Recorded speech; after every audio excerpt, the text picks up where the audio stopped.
Welcome back ناظرین، آپ نے گفتگو سنی مولانا فضل الرحمان کی. انہوں نے میڈیا پر آ کر کہا کہ پارلیمانی سطح پر تمام پارٹیوں کو بیٹھنا چاہیے اور کوئی پولیٹیکل سلوشن نکالنا چاہیے. اس کے علاوہ پیپلز پارٹی کا ایک وفد بھی ان کے پاس پہنچا کچھ گفتگو کرنے کے لیے، لیکن یہ بھی بتایا گیا کہ میاں نواز شریف صاحب نے بھی گفتگو کی اور صبر اور عدلیہ کو بھی صبر، ان کا یہ بھی کہنا ہے کہ عدلیہ کو بھی صبر کرنا چاہیے اور فوج کو بھی صبر سے کام لینا چاہیے. نذیر صاحب آپ کیا کہیں گے؟ عدلیہ کو بھی صبر کرنا چاہیے، فوج کو بھی صبر کرنا چاہیے، بڑے ڈپلومیٹک جوابات ہیں. میں مولانا فضل الرحمان کی اس خواہش کا احترام کرتا ہوں.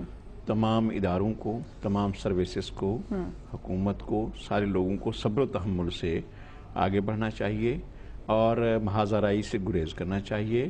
محاذ آرائی تباہی کا پیش خیمہ ہوگی اور یہ چیزیں جو اس وقت سامنے نظر آ رہی ہیں، جب یہ سب کچھ پلٹ جائے گا تو وہ جو کچھ سامنے ہے ضروری نہیں ہے کہ جس نے جو ٹارگٹ بنا رکھا ہو وہ اس کو اچیو کر سکے. اگر ٹارگٹ حکومت نے کچھ بنایا شاید وہ نہیں کر سکے گی. عدلیہ نے اگر کچھ ٹارگٹ ہے تو وہ بھی نہیں اچیو ہو سکے گا اور فوج نے جو ٹارگٹ بنایا ہے وہ بھی اچیو نہیں ہو سکے گا.